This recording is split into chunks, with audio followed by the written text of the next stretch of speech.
Why did you kill your mom? Why all this hatred? So I wanted to release from all the hard things I had to do and how pointlessly hard I made my life. I was trying to make an excuse and act like I was broken. You just saw 18-year-old Joshua Carmona, a son who killed his own mother just hours ago. Despite a failed attempt to escape the police, Joshua will now be forced to make a chilling confession. Today I woke up and I killed my mom today. Okay. That was me. Was she holding on to you? She was trying to grab her throat So she was fighting. because she couldn't breathe. And she was trying to get away from me. On March 20th, 2017, Stephen D'Angelo received a string of strange text messages from his wife Tara on her 39th birthday. Concerned that something was going on, he asked his father Bob to go check up on the couple's home in Riverview, Florida. And this is when Bob discovered a horrifying scene. Tara was wrapped in a blanket, surrounded by blood, and her car was missing from the driveway.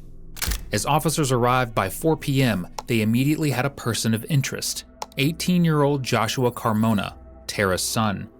According to Stephen, his stepfather, the two seemed to have a troubled relationship, and Joshua was also missing on the day of the murder. But why would a son want to murder his own mother? To get any answers, cops first needed to find Joshua. They issued an alert for him immediately, and 5 hours later, by 9:30 p.m., they found him driving Tara's car in Hillsborough Avenue. He was pulled over and brought in for an interview the very same night. And as detectives began to talk to him, Joshua would reveal a bone-chilling story. The following footage has been provided to us by the Hillsborough County Sheriff's Office, Florida. Josh, honestly, I just want to know what happened tonight, man. But what happened today? Today I woke up and I decided I killed my mom today. Okay. That was me. Okay. Why did you kill your mom?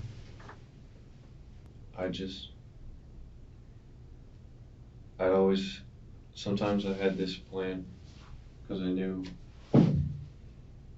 part of me hated them. Like, my mom, okay. It's me, my mom, and my stepdad, and my little sister in the house. And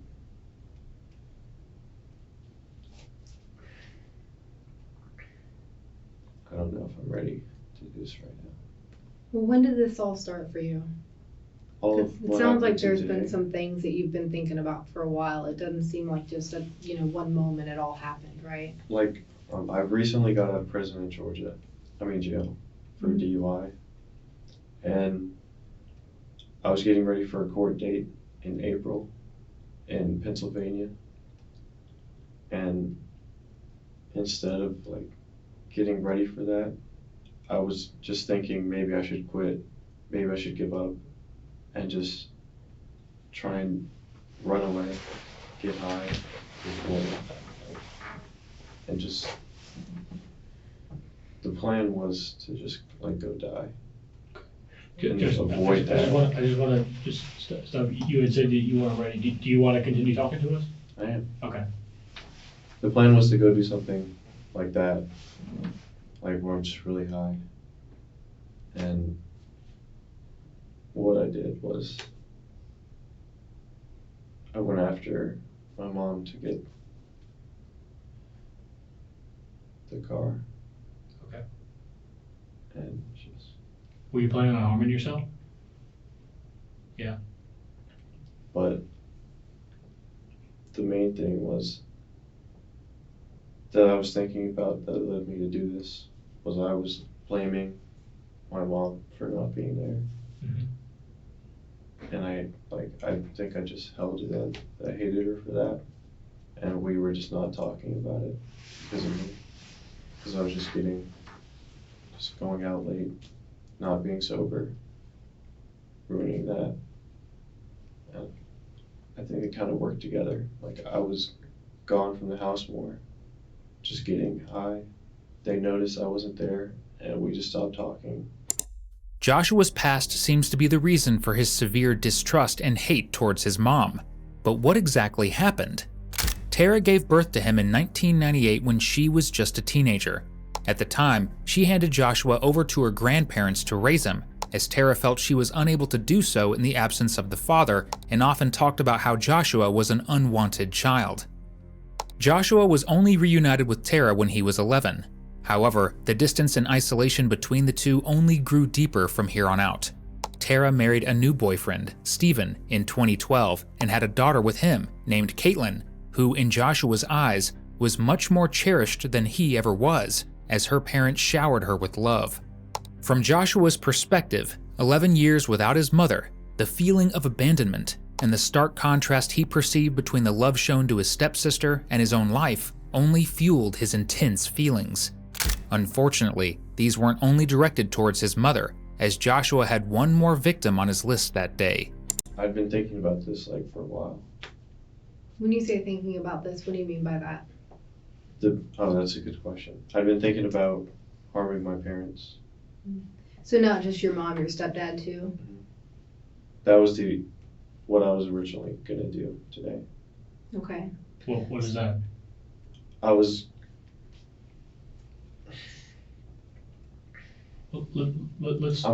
start from the beginning, man. How did you do it to your mom? What did you do? When she came home, I snuck up on her. And I used a bat.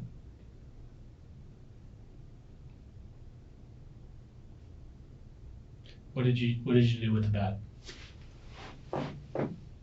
I did what you saw. So what? Obviously, this was something that we haven't really been in the house too much. So just can you take me through how you did it? I don't want to talk about that part. Okay, that's fine. If you don't want to talk about that, that's fine. That was the worst. That was what? That was the worst thing I did. Okay. I made a lot of mistakes, but that part wasn't really. It didn't add up, and it was. I did something so bad. I just don't. Okay. Want to say it. Can I ask you this? I killed her. I know. Okay. What I would like to know is, where's the bat? It was in the house. It's in the house? Mm-hmm. Okay. I left everything in the house. Okay. What other, did you use anything else? Like I was cleaning up the carpet. Uh-huh. I didn't use, well, there was a knife too. Okay. But I didn't really use it. Okay. How did she get the injury on her neck? From the knife. The knife? Okay. Josh, there obviously there's some things that, and you feel you talk to me about, I'd like you to talk to me about whatever you feel comfortable with, okay? I'm not gonna force you to talk to me. You want to know what happened? Yeah, but I'd like to be able to explain it somehow to whoever's surviving here, okay? That's the thing. Well, let me ask you this, Josh, how do you feel now that all this is over with? How do you feel now? Like, about me? Or Yeah. about... You had said that you've been planning this a while. I feel like I completely ruined Caitlin's life. Okay. Well, Caitlin's young, okay? But she's gonna... I feel like I did to Caitlin what happened to me and what I was blaming my mom about. I did that to her. Josh, tell us about that, because we want to understand for you what's going on. We want to understand. Obviously, there's been some tough things that have happened in your life that have led up to this, right? It's not something that you just decided this morning was going to happen. Mm-hmm. And you talk about holding some things against your mom that happened to you earlier in life, okay? We're detectives, right? So we detect things, we go out, we gather information, and we've gathered a lot of information today because we were worried about you. We wanted to find you and see if you were okay. All right? In gathering information, we understand that you didn't have the easiest life growing up. It sounds like you didn't have a dad that was around much, and you had a mom that had an opportunity to be around and chose not to be around. Huh. Is that accurate? Yes. Okay. So I don't want to put words in your mouth, but we want to understand where this started at for you. So when you talk about holding things against your mom, is that part of it? Or are we going back to the fact that she went off and was living her own life? It was, like, that was the justification for it. That's Okay. what I was, that's Okay. what made me think. She told me, It's okay. Now's the time for you to talk to us.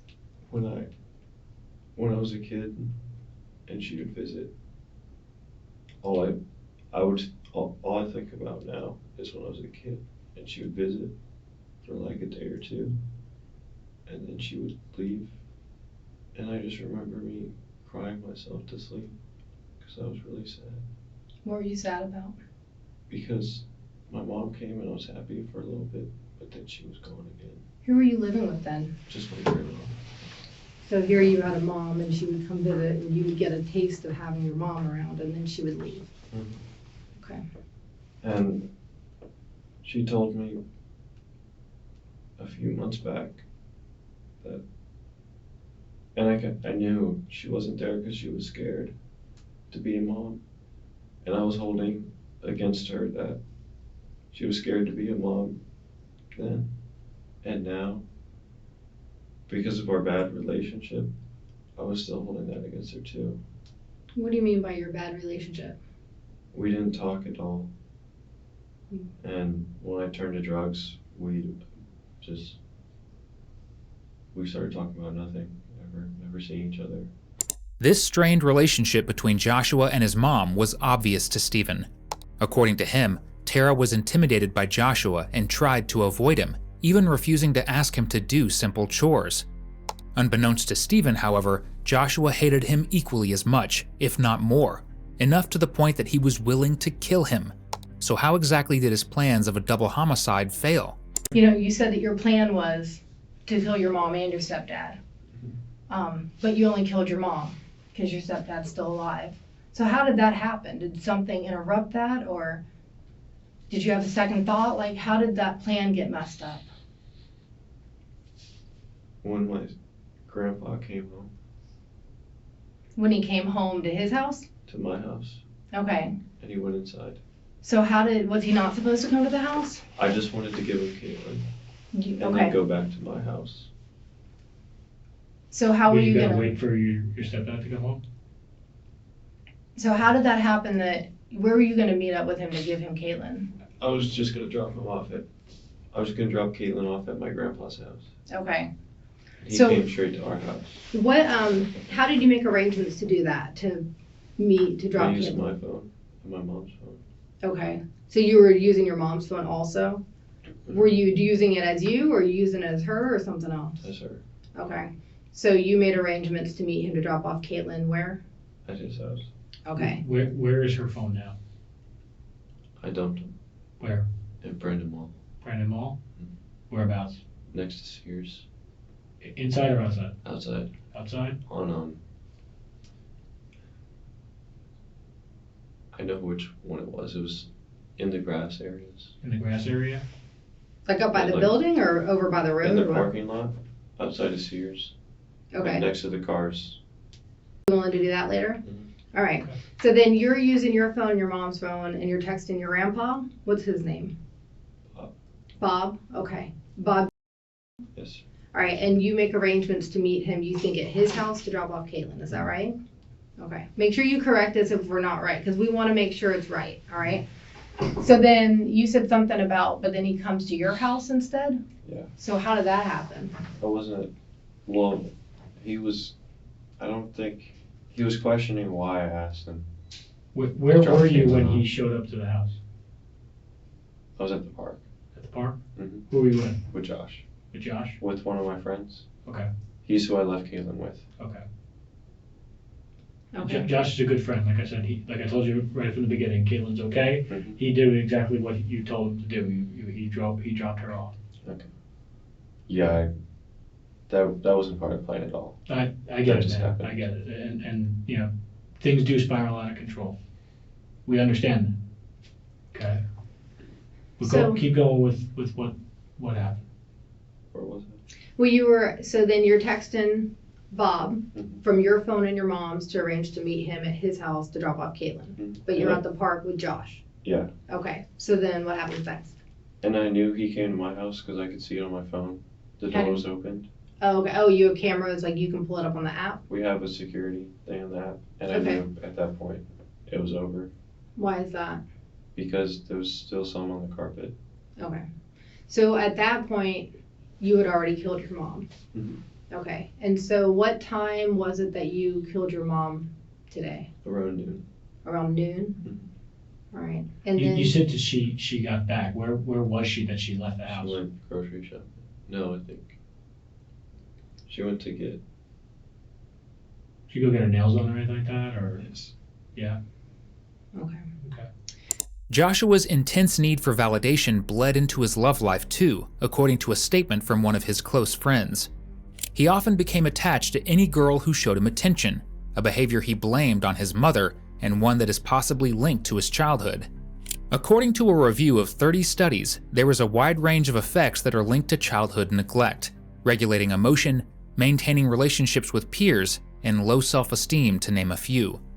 Often, this even translates to violence later on in life, as clinical psychology reviews reported that childhood neglect is as predictive or even more predictive than physical abuse for later violent behavior in adulthood. Josh, it looks like there's a weight on your shoulders. Talking about this might lift that weight off your shoulders. It might. I already admitted to it. And again, I don't want to beat a dead horse here, but like I said before, and it's up to you if you want to keep talking to us.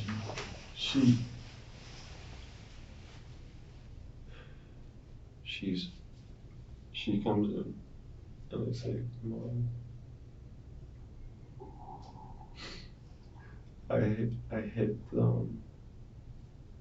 before she came, I hit the staircase with the bat, so it was chipped. I said, Mom, I was standing in the kitchen with the bat, and she came around the counter to look at it because I told her.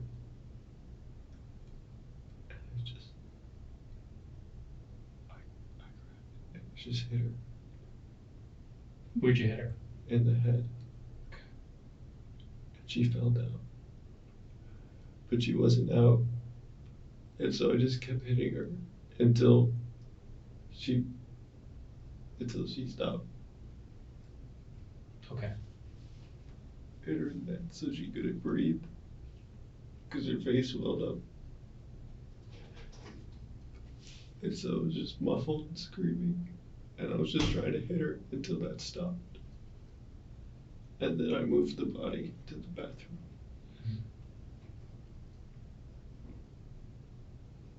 When'd you use the knife? After she passed out. Was that in the bathroom? No, In the kitchen? no, it was right there. It was right after. To just let out blood. Okay. In case, because I don't want her to wake up. Help me understand that. You said to let out blood so she wouldn't wake up? Mhm. Is that right? Because she was just knocked out. Okay, from the bat, she was just knocked out. So you don't think she was dead at that point? I wasn't sure. Okay. Were you trying to put her out of her misery? Yeah? So where did you use the knife to let the blood out? On the back of her neck. Okay, can you kind of show me where? On her neck? Right in the back? Okay. Okay. Can I ask you this before we go any further? Did you injure yourself at all during any of this? Did you cut yourself? No. Did you fall down or anything like that? Any bruising, anything like that we need to be aware of? Can I see your hands real quick? My hands were the only thing. Your hands were the only thing? Yeah, because it's just So my kind of wrist. like you're like calluses almost. Did you punch anything? No, that was already there. Those are all, yeah, they look kind of old. Were The you only thing saying your was- hands because of what? You were going to show us something? I was hitting the, I broke a chair. I was hitting the staircase with the bat and just using the bat I was talking about in her virus. Okay. And you're kind of demonstrating like this. So are you right-handed? Mhm. Okay, so you were holding the bat this way, the way you're showing us? Okay. And was she facing you or facing away from you the first time that you hit her with the bat? She turned to me. She turned to you because she was coming in the room because you called her in to see something, right? I told. I just told her to look over there, and I just came behind her. She turned to you before. Did she put her hands up or anything? Did she say anything after that? Did you say anything during it? What did you say? I told her Caitlin would be okay. Okay. And she was trying to push me off. And I just told her,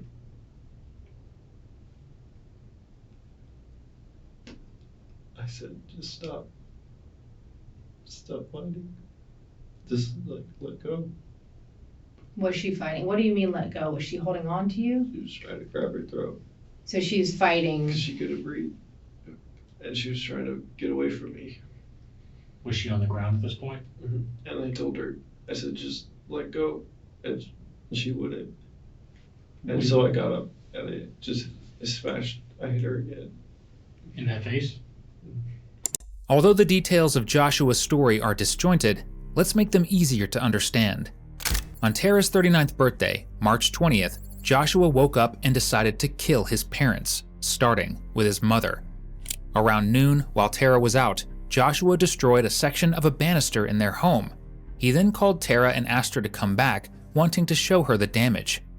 As Tara inspected the stairway, Joshua snuck up behind her with a bat and hit her once. But things didn't go according to plan as Tara was still conscious, so he used a knife and several more strikes from the bat to kill her. With Tara dead, Joshua's next target was his stepfather, Stephen, who he planned to kill at home, the same place where he killed Tara. But there was only one problem. There was a chance that Bob, Stephen's father, would come to the family's home to check up on them, not only discovering Tara's body, but potentially walking in as Joshua murdered Stephen. This is why Joshua came up with a plan to distract Bob and keep him far away. After stealing his mother's car, he drove to pick up his younger sister, Caitlin, from daycare. He then texted Bob, arranging to hand over Caitlin to him. This would keep him busy for some time. Meanwhile, Joshua also texted Stephen from Tara's phone, telling him to come home so he could be killed next. But Joshua's plan went up in flames when Stephen became suspicious of the text messages he received. Stephen immediately told Bob to go check up on Tara rather than pick up Caitlin, resulting in the discovery of the body. Simultaneously, while Joshua was waiting for Bob to meet him, he quickly realized that Bob had found Tara because of a home security app on his phone that alerted him whenever the doors in his home were opened or closed. This resulted in him trying to escape with his mom's car. But through all of this, several questions remain unanswered. Was there something that triggered Joshua in the days leading up to the murder? And why did he choose that morning in particular to commit these heinous acts? Last night, I just went to bed.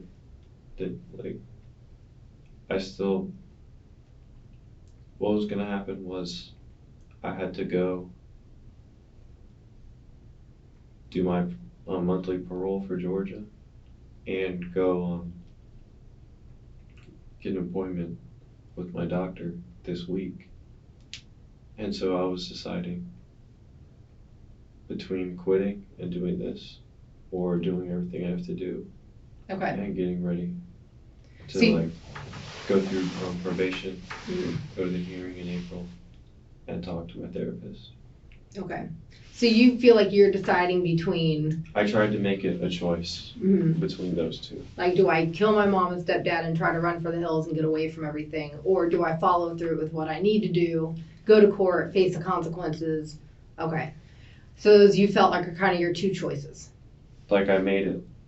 In my mind, I was like, today we're going to decide. Because I was pinning them against each other. And I was like, today we're going to decide what we do. And so I went to bed that night thinking about it. And I woke up. Why is today the day you have to decide that? Because I'm going to go talk to my therapist tomorrow. Okay. I was. So can we back up, if you don't mind? Let's back up. I just want to understand. So like Friday is St. Patty's Day, right?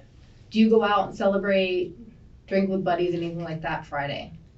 I went and hung out with my girlfriend. Which is who? Emily. Okay, so you and Emily hang out. Do you guys go drinking? Do you smoke weed together or spice? Okay. And then Saturday, do you do anything on Saturday? What do you do Saturday? I didn't do anything. Like you stay at home, or did you go out anywhere? I saw my girlfriend, but I didn't do any drugs. Okay, your girlfriend being Emily? Okay, and Saturday night, you guys aren't drinking, doing drugs, anything? I didn't do anything. Okay, and then what about Sunday? What do you do Sunday? Nothing. So again, you're not out drinking, partying, doing drugs, anything? Drugs. Okay, and then today's Monday. You said you woke up, you hadn't been drinking or doing drugs this morning. You don't, until after you kill your mom, you call your dealer to get some weed or spice or something, is that right? What were you gonna get from him or her? I got bud. You went and got bud, which is marijuana? Okay. The spice that Joshua refers to is a synthetic cannabinoid intended to mimic THC. Hallucinations, agitation, and seizures are a few of the side effects that come with its consumption. And oh boy, was Joshua suffering from hallucinations, if not worse. I wanna ask you kind of a weird question. And do you ever hear voices that you feel like you're hearing that other people around you don't hear? Yes. You do? Have you ever talked to your therapist or anybody about that? He knows it. He thinks it's from the weed. Like he said, when I started doing it, that's when I would be seeing What is it? I don't and understand hearing that. stuff other people don't. When you smoke weed. Mhm. Okay, is it only when you smoke weed though and you're high? Okay, I wouldn't, even when I'm high, I don't know. what do you mean? You don't know what? Like I've seen things in public that I knew I shouldn't believe, but that makes me think there's a lot of things I've seen that I wasn't sure about. What do you mean by that? Like sometimes I'm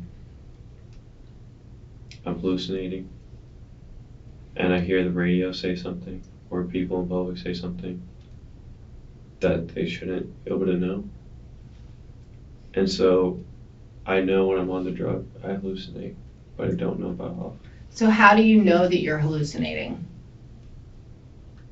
Because Because- typically someone that doesn't even realize they're hallucinating, right?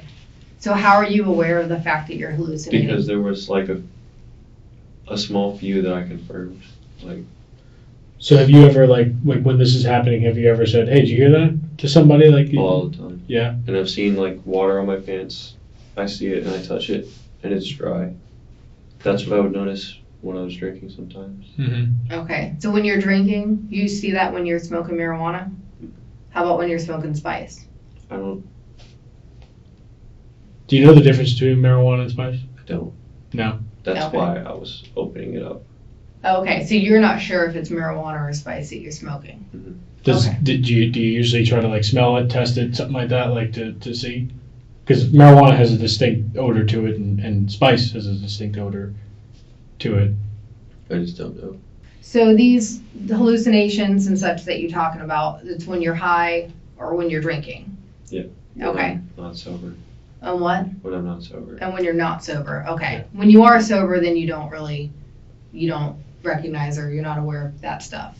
Like you don't Yeah. remember doing that when you're sober, right? I get this, like sometimes I'll get the same things where I'm like thinking crazy stuff, contemplating, When you're Hurting. sober. but, What was that other part? or like hurting them. Okay. Things have been going on throughout high school but I've never hallucinated. Have you told anyone that you felt like hurting someone else, or? No, I just kept that in. So I want to make sure we understand you right. You said since you were in high school, leading up all the way until now, at times when you're sober, you have thoughts about hurting someone or committing suicide. Well, you didn't say someone, you said hurting them. Speaking about your mom and your stepdad? Okay. Ever think about hurting Caitlin? No. So it's always been mom and stepdad. Okay, or hurting yourself. You wouldn't hurt Caitlin, would you?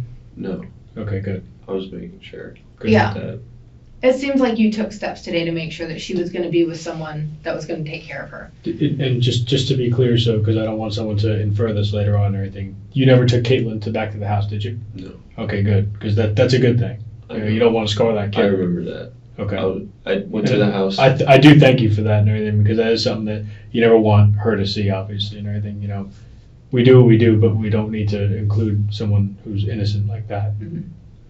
I went to the house and I just left her in the car Okay. What? So how long were you inside? for like 5 minutes. Was this after? Because I know you picked her up from the daycare somewhere between 1 and 1:15 or so. Yeah, like 1:30. 1:30. Okay. And then you went back to your house. Mm-hmm. And I then- went to go get stuff for her Okay. so I could drop her off. Okay. Okay. So you were only there for a little bit. Okay. So we kind of got off track there for a minute. I want to just go after you left the park with Josh. Where did you go? I just started driving. Okay. Where'd you go? I was trapped between, like I was just driving in circles. I wasn't sure if I wanted to go north or to Miami because I was having this conflict in my head Mm-hmm. between going somewhere or like giving into the guilt and turning myself in. Mm-hmm. And I decided I was going to turn myself in and just come back to Tampa. How far did you make it? I went to like Ocala Okay. and I started going east and then I came around and I just came back to Tampa. What was the route you took? I just wasn't sober, so I don't remember it, and I went in a lot of circles because of that. So when was it that you dumped her phone at the Brandon Mall? It was at around like 4 when I went to go see my dealer. So it was early on in this in the driving around. Yeah. Did you ever go into the mall? So you just drove around and you dumped it outside in the parking lot. This was after I dropped off Caitlin. Yeah. I went straight there. Yeah. No. And that that's good. You didn't do this with Caitlin in the car. Mm-hmm. Yeah, I just dropped her in the parking lot. Okay. Where'd you meet your dealer at? By Sears. By Sears. That's So where I right dumped in the area where the phone, where you dumped the phone. Yeah.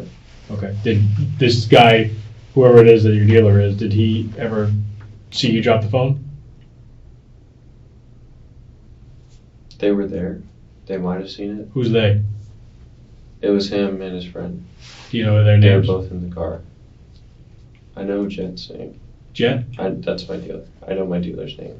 What's his name? Jet. That's what we call him. Okay. Is he white guy, black guy? Black guy. Black guy? Okay. I don't really care necessarily about your weed dealer, but did you tell him anything? No. He might not have told his drug dealer anything, but there was someone else that Joshua confessed everything to. Josh, one of his friends. Now, this might be confusing, but follow along. After killing his mom and picking Caitlin up, Joshua met up with Josh while he was waiting for Bob to come take Caitlin from him. But when he suspected that Bob found the body from his mobile app, he left Caitlin with Josh and tried to run away. Not before telling Josh about his crimes, of course. Who did you tell about anything that happened today? I didn't tell people what happened. Like I lied to them. Okay. I said I was going to prison in Pennsylvania. Who did you tell that to? Josh and Emily, because I was trying to say bye to them without saying anything. Did you tell either of them that you had done something bad today, or you had killed somebody, or I said that to Josh. you said what to Josh? I kind of admitted it to Josh. Okay. When you say kind of admitted, what do you mean? Like, what did you tell him? Like I told him I couldn't tell him anything, and he was like, "Stop playing, bro." Like he was kind of joking with me, and I said it joking with him. So what did you say? Yeah. I said it. I was like, I killed someone, and I gave him. Was that the exact words that you said? I killed somebody? Yeah. Okay. Like I was trying to. That was really bad. Well, hey, you know what? I mean, I was trying to tell a joke. I told the most joke because I knew he would believe me. And then I left him with Caitlin, and I just drove off. when you say you told him a joke, what do you mean by that? He was like, "Bro, stop. It's not like you did anything." I was like, "I killed someone." Because of how I am. I knew, like, that's how I tell jokes. to say something really seriously. And it was because I knew he wouldn't believe me. And then this happened, and he had to come back You have to come back where? to my. I told him to go to my house or my grandparents' house to drop off Caitlin.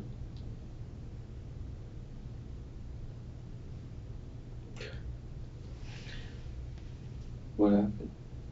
No, I mean, I spoke to Josh, okay?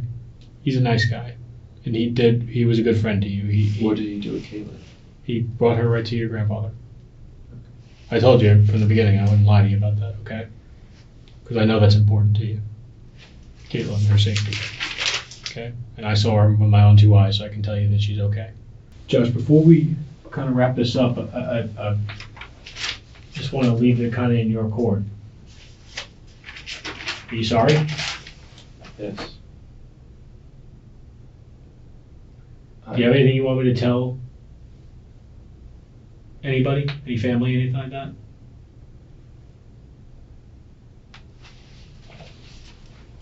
I'll do that To for you. Steve.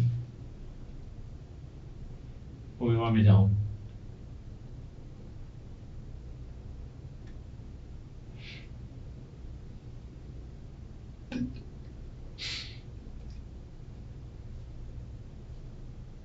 I don't know if he wants to hear it, but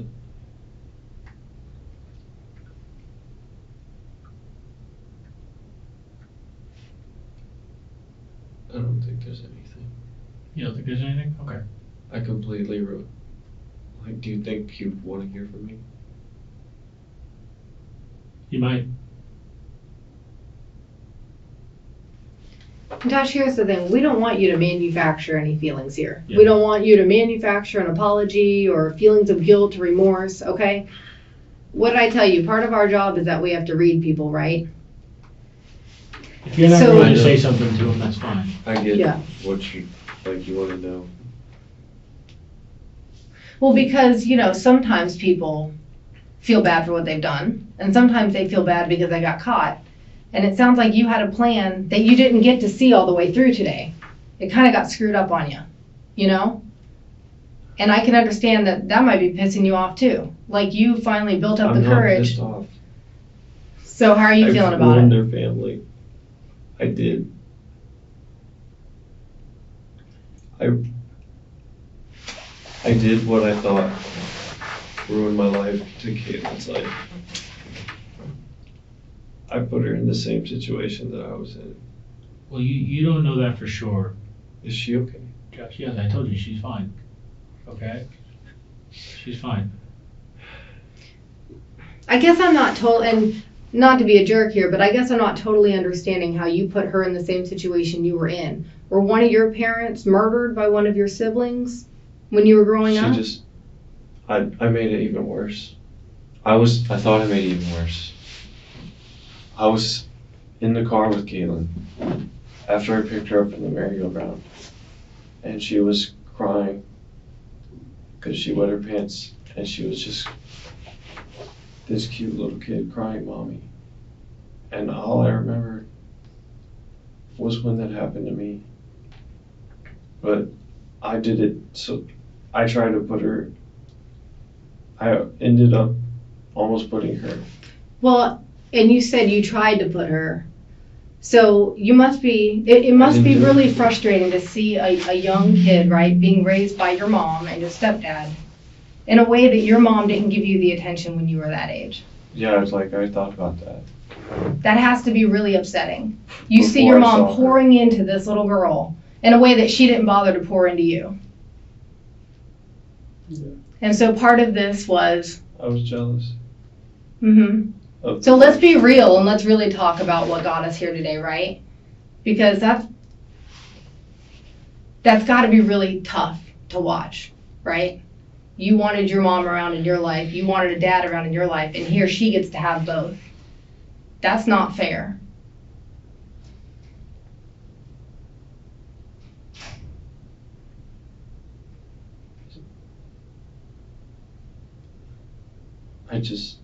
It's not fair, but I know. I just made excuses. And I tried to blame what happened to me for how I was living. I was making myself and feel like this, and I tried to blame what would happen. Who are you blaming? I tried to pin it all on my mom and my parents, and my grandma, just for where I was raised. But Josh, it sounds like they took care of you. I mean, They did. They did. You know, it's by your own admission they did. So why all this hatred? Why all this? Why all that? Why all this? At first glance, it might be puzzling how artificial Joshua's remorse and guilt look, almost as if he is trying to force himself to feel bad. However, there are a few theories that could explain this kind of behavior. For Joshua, the murder itself was a buildup of years of feeling abandoned, resentment, and bitterness towards both his life and his mother, in his own words. When he finally committed to killing her, this was an act of release for him. Joshua seems to know that killing her is wrong, yet he cannot emotionally connect with this reality, resulting in the forced show of emotions where he desperately tries to cry on several occasions, but cannot. And in these last few minutes with detectives, Joshua will constantly battle with his own conflicting thoughts. Why exactly did he do what he did? And was this really the solution to his intense emotions? You want this to happen? I wanted to run away, but as soon as I did it, I realized what I was doing had nothing to do with that. And I was just doing a horrible thing, pointlessly. You made a statement to one of your friends today that I'm curious about. You said your life is like a movie. Something to that effect. Talking stupid? I was just doing things that, for no reason. Did you want people to notice you? There was a lot of attention. You wanted attention? There was a lot of going for attention, doing things I didn't need to do for attention. Okay. Well, this is like one of those ultimate things. A lot of people are going to be paying attention to you. People are going to be paying attention to you now. I know. What kind of attention did you think was going to come out of this? This wasn't about attention. Well, but you just said it was. Right? I mean, if we're being honest here, you just said it was.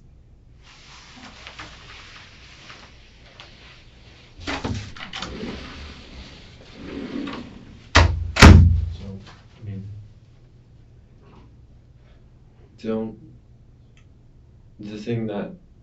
The benefit I thought that would come out of this was just a release from what I did to my life. Besides all the problems, like the legal issues, sure. I made myself feel like shit for no reason. And so I wanted to release from all the hard things I had to do and how pointlessly hard I made my life. So I just wanted. So where are we at now then with this? Do you feel a release? No. I feel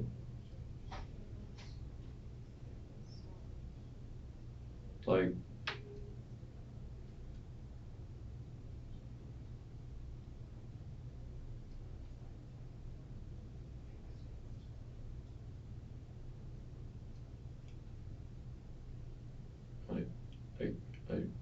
I tried to do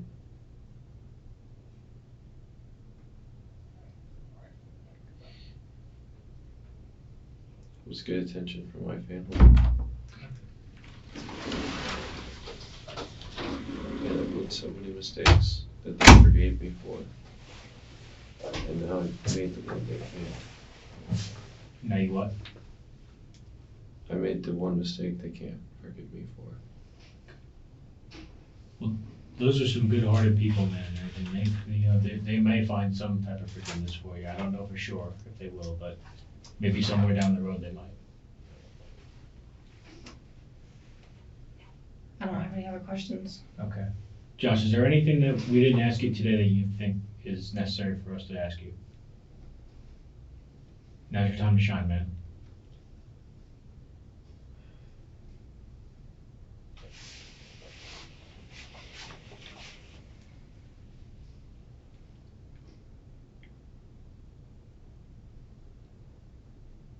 I felt guilty about it when I saw Caitlin. Prior to seeing Caitlin, would you feel guilty? When I saw my mom. After it all said and done? What the hell is wrong? Alright. That after it's all done, I threw everything away, and it doesn't make a damn bit of sense. I tried to end something that had nothing to do with me.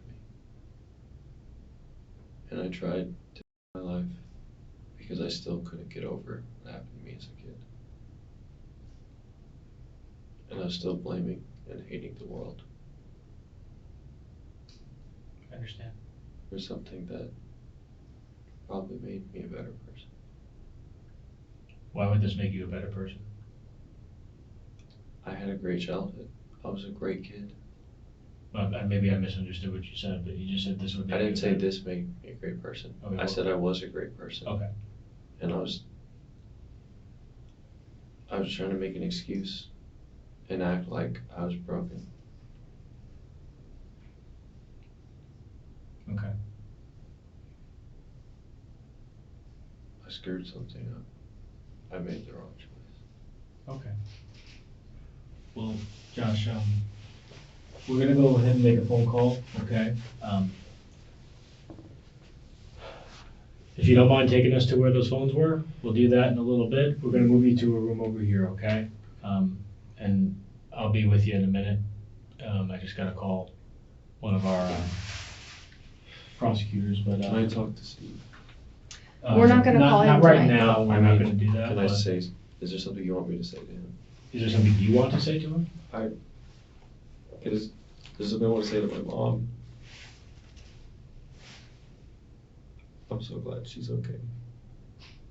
You're so glad who's okay? My mom. The mom? What do you mean by that?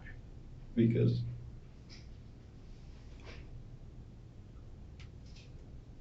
I was worried that Steve was going to have to live with that. Caitlin was going to have to live with that. And now their family doesn't have to live with that. What do you mean live with that? Like not having a mom. Like her just being taken away because of me, someone that was in their house. Someone they loved. Took someone they loved. I was afraid they were gonna have that scar because of me. Well, you know that is something they're living with now.